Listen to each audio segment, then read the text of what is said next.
Okay. Kalau kamu tahu dito, kamu jawab di sini. Karapatan ng bawat bata na magkaroon ng sapat na edukasyon.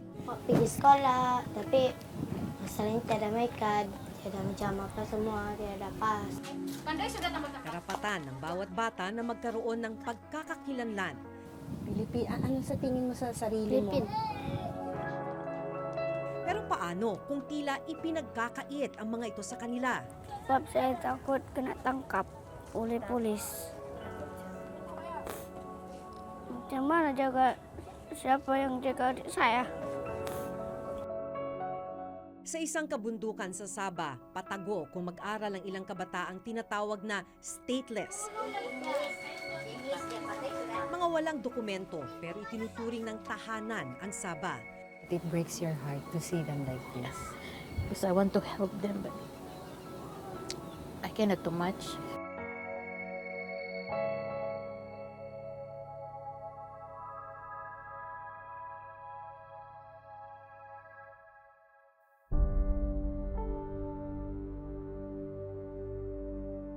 Doon actually tayo galing, kung saan daming tindahan, daming kainan. Pero yung komunidad kung saan tinuturuan yung mga bata, nandito sa likod ng parang talahiban.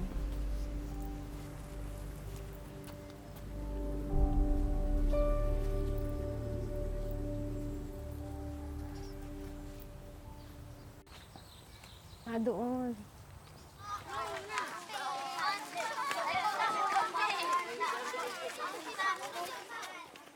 Naabutan naming paakyat ng bundok sina Nico, 10 taong gulang, at Christine, 12 taong gulang. Itatago namin ang kanilang mga mukha at tunay na pangalan dahil posible silang mahuli ng mga Malaysian authority. Nandito tayo ngayon sa Sabah, kasama ang ilang tinatawag na stateless children.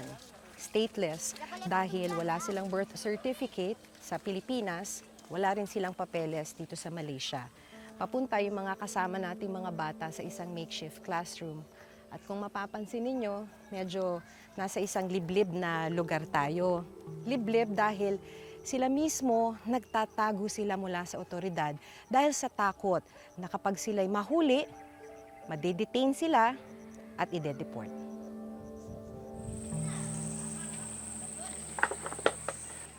Ang batang si Nico dito na sa Sabah isinilang ng kanyang mga Pilipinong magulang na wala ring mga papeles. Ganito rin ang sitwasyon ni Christine at ang kasama nilang mahigit 20 bata. Mahaba-haba pa ang kanilang lalakarin. Nasa tuktok kasi ng bundok ang kanilang gawa-gawa o makeshift na silid-aralan.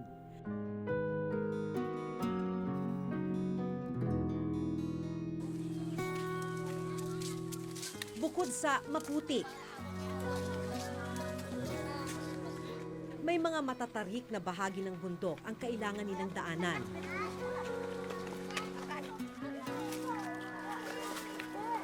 Pero tila sanay na sina Nico at Christine. Bakit gusto mong nagpupunta dito pagka may nagtuturo? Sebab saya mau pandai, mau jadi cita-cita lawyer, mau keluar negeri. Bakit gusto mong maging lawyer? I want to help my parents. You want to help your parents. Yes. I want to work. You want to work. You want to earn money. Yes. Dahil dito na sila sa Sabah, hindi marunong magsalita ng wikang Filipino ang mga bata. Ang alam nila, wikang Bahasa Melayu. Pag nagpasok ka ng eskwela, ano yung gusto mo? Ano yung pangarap mo? Ano yung gusto mong maabot? Mau jadi cikgu. Sebab bikin pintar budak-budak. Naniniwala kang maaabot mo pa yon na magiging teacher ka? Iya. Aku mau balik kampung di Filipina.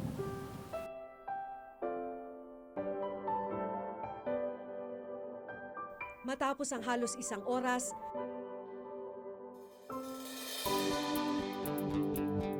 naabot na namin ang tuktok ng bundok.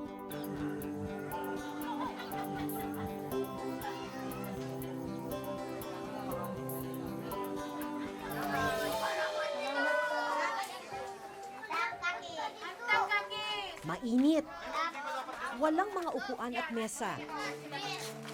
At isang sira-sirang pisara. Ganito ang inabutan naming silid-aralan. Okay, 1, 2, ready, sing! Pero ang mga gaya ni Nico, desididong matuto. Nakikita ito, huy! Dito ko nakilala si Teacher Gaya, isang Pilipinang nakapag-asawa na ng Malaysian citizen sa Sabah. Legal na rin ang pananatili niya rito. Mahigit 10 taon na siyang nagtuturo sa mga stateless na bata sa komunidad. Bakit niyo itong ginagawa? Why do you do this for the children? I can see the needs of the children. When I see children around, especially these children, we say that they are poor, they cannot able to go to school. Gustong-gusto talaga nilang maghawak ng pencil. Kasi yung iba nga hindi, what is pencil, hindi nila alam. Ito yung mga importante ba? And make me a challenge that I was also captured by police and I went to the detention. Mostly Filipinos, they don't know how to write names. Why? Because they are not educated. Dahil bawal po sila sa loob ng eskwelahan. Yeah. So, take me a challenge here that can I do something for the community? I'm a Filipino. And who will help the Filipinos children? Okay, kalau kamu tahu dito, kamu jawab di sini. Sa murang edad, naiintindihan na nila Nico at Christine ang mga limitasyon nila dahil sa pagiging stateless. Sa pagkakaalam mo, bakit hindi kayo makapunta ng eskwela? Sebab kami tiada may kad. Pero gusto mo. Bakit mo gusto sana na sa tunay na eskwelahan ka nag-aaral? Sebab bikin pintar. Sa tingin mo, mas marami kang matututunan pag sa eskwelahan. Iya. Gusto mo rin magsuot ng uniform. Macam mau juga lah macam gitu. Macam mau pergi sekolah. Tapi masalahnya tiada may kad. Tiada macam apa semua. Tiada pas. Tagalog. Adi teach. Sa kabila ng kakulangan sa mga gamit at pasilidad, kitang-kita raw ni Teacher Gaya na pursigido silang matuto. You want to learn? Yeah, chigu kami mau. We want. Like, it's more than longing for food. I said, yeah, it's a simple things. It doesn't take about 24 hours to be here. Just for 2 hours and it really mean to them already. Yung mga bata po, kahit saan na makapag-aral lang. Yeah. Napansin niyo po sa kanila Yeah. yun. Even you go to under the tree, they will Susunod go po there. sila. Uupo yan kahit dyan sa damo. Must break your heart, no? Yeah. To listen to those kinds of I comments. just like want to close my eyes and I just like, because I cannot do much. I understand. I said, Lord, it's all up to you. Yeah. It's the comfort. You know, sometimes the police come. You know where they sleep? I have one family, they sleep in the graveyard. You just put the tent. Sometimes they don't have food. So, They don't have food because the parents know what. They just sleep without food. Ang tanging sigurado para kay Teacher Gaya, Panday sudah tambah-tambah. hindi siya magsasawang magturo hanggat may mga batang gaya ni Nico at Christine. hanggang kailan niyo po gagawin itong pagtuturo sa mga stateless children? As long as I have strength. Just like commitment to the Lord. Na in love kasi ako ni Lord.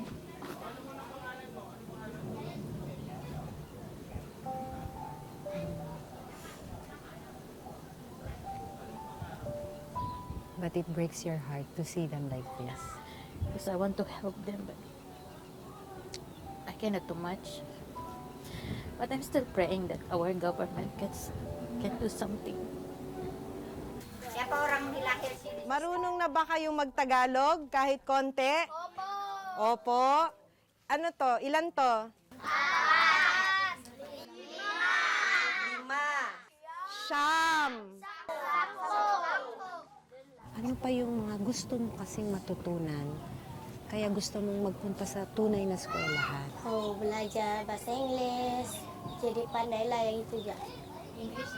Iya, sama macam Melayu. Gusto mo pa na matutong mag-English. Bakit? Sebab saya kalau pergi negeri lain lah, saya pandailah bahasa lain. Makahanap ng trabaho. Iya. Bukod sa Malay at Ingles, tinuturuan din ng mga bata ng wikang Filipino. At kahit ni minsan, hindi pa sila nakatungtong sa bayan nila sa Pilipinas, pangarap nilang makapunta rito balang araw. Tingin mo, Pilipino ka o Malaysian? Pilipinas. Ano sa tingin mo sa sarili mo? Pilipino. Yes. Saan mo gustong tumira?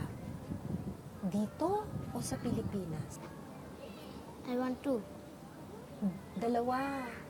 Gusto mo maging Pilipino at Malaysian din. Yes. Yes. Kaya gusto mo ring matutong mag-Tagalog, Filipino. Yes. Bakit gusto mo na Pilipino at Malaysian ka? Dalawa. Sebab saya mau tengok dua-dua. Kebahagiaan. Sebab saya mau tengok kebahagiaan dua-dua. So gusto mong makita ang Pilipinas. Ya. Sa bawat araw ng mga bata sa bundok, nasa likod ng kanilang mga isip ang takot na baka mahuli ng mga pulis. Kaya ni makapasyal sa syudad, hindi nila magawa. Kalau macam ada polis datang, terpaksa lah saya tapu. Paano kayo nagtatago? Dekat bawah, dikumus dengan mantah. Saya dekat dibawa kolong. May mga lugar ka bang hindi pinupuntahan dahil natatakot ka? Iya. Macam mau pergi keke, mau pergi nanam, cari kerja tidak dapat. Tapi dekat keke banyak polis, macam ada mau cek pas, mekad. Kaya dito ka na lang. Hindi ka lumalayo dito. Iya, tidak dapat jalan.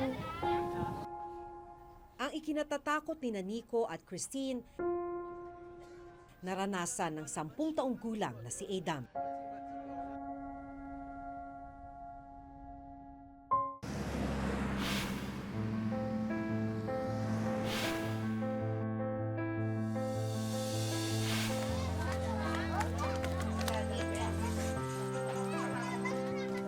Matapos ang 2 oras na klase, bababa na ng bundok ang mga bata.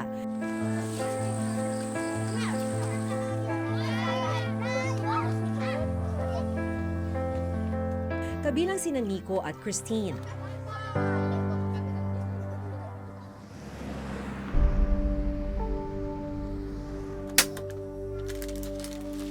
Nagtatrabaho sa isang construction site ang mga magulang ni Nico.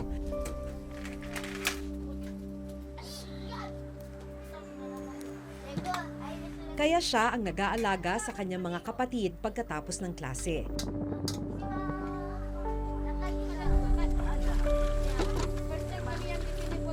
Siya rin ang abala sa mga gawaing bahay.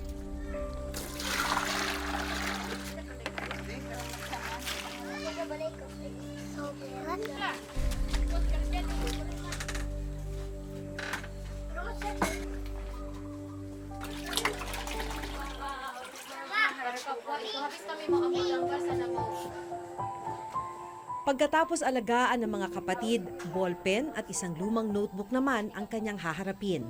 Para kay Nico, hindi natatapos sa kanilang silid ang kagustuhang matuto. Saya suka sekolah. Saya mau kerja lawyer, mau tolong ibu bapak. Dahil stateless o walang nasyonalidad, laging nangangamba si Nico na mahuli ng mga pulis at makulong. Naging kalakaran daw kasi sa Sabah na i-detain ang sinumang walang papeles sa Sabah, bata man o matanda, bago sila ibalik sa Pilipinas. Kung tutuusin, labag ito sa UN Convention on the Rights of the Child kung saan nakalagda ang Malaysia. Undocumented kung ituring sila ng Malaysian government.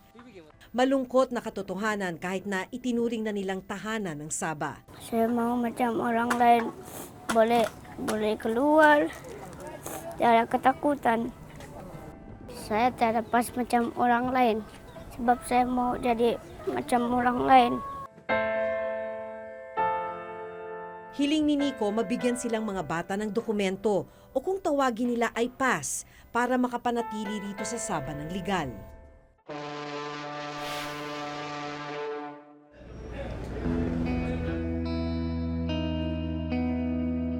Ang kanilang kinatatakutan naranasan ng 10 taong gulang na si Adam.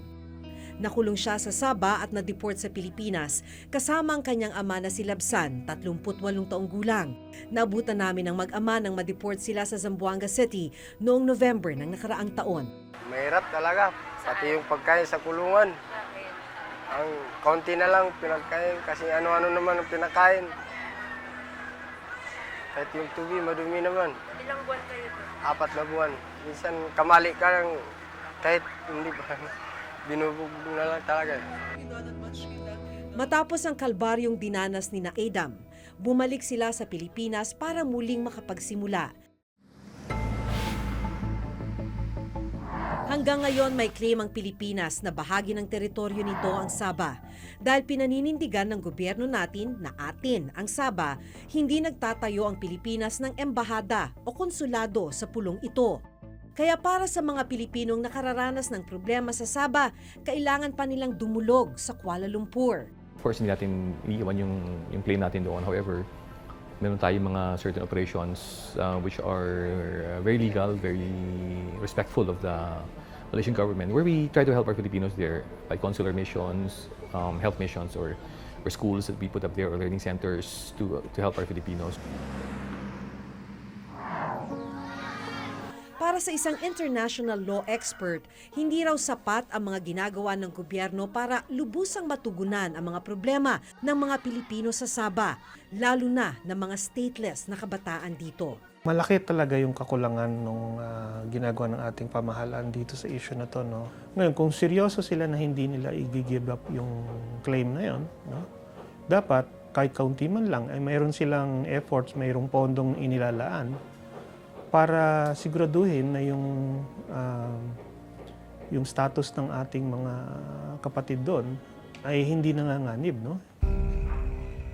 Dahil hindi pa rin nare-resolba ang agawan ng teritoryo ng Pilipinas at ng Malaysia, ang mga kabataang gaya ni Nico at Christine ang naiipit at hindi nabibigyan ng kanilang pangunahing pangangailangan gaya ng edukasyon at serbisyong medikal. Definitely, they are not being ignored.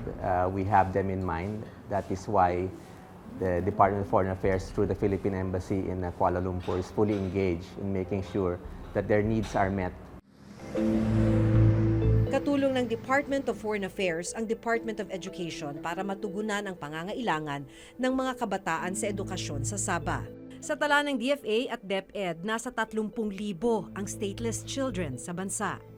2 teams na ang pumunta doon. Ang ginawa natin, nag-train tayo ng mga teachers. Itong mga batang ito ay Pilipino. Maski wala silang papel na dala-dala, ay Pilipino pa rin sila. Pero ang mas malaking tanong, paano masisigurong hindi mahuhuli at makukulong ang mga bata? They cannot go around. Why? Kahit minsan doon sa labas na pinaparkingan ng karita, may police din magdating. So when they see the car, the police car, they were scared. They will hide. We also engage the government of Malaysia constantly and ask them to, recognize the human rights of our Filipino kababayans here in this part of Malaysia. Human rights is a basic right. Education, healthcare is something that we should provide.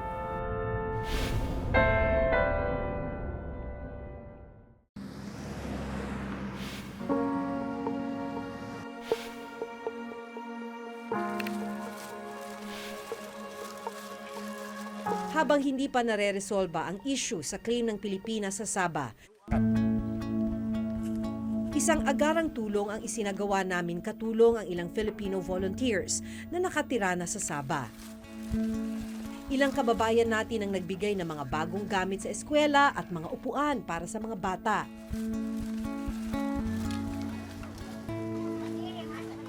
Sa Gumbirala, dapat buku, pensel, warna. Rasa sangat bahagia. Saya rasa itu buku dapat baikkan harapan saya dan juga harapan kami. Kung tutuusin, paunang lunas pa lamang ang tulong na ito sa mas malalim na problemang kinakaharap ni Nico at Christine. Hiling nila dumating ang araw na gigising sila na hindi na nila kailangang magtago, na hindi na sila nangangambang mahuli at makulong, at araw na mabuhay lang silang ligtas at payapa bilang mga bata. Mula rito sa Sabah, ako si Maki Pulido at ito ang nakatala sa aking Reporter's Notebook.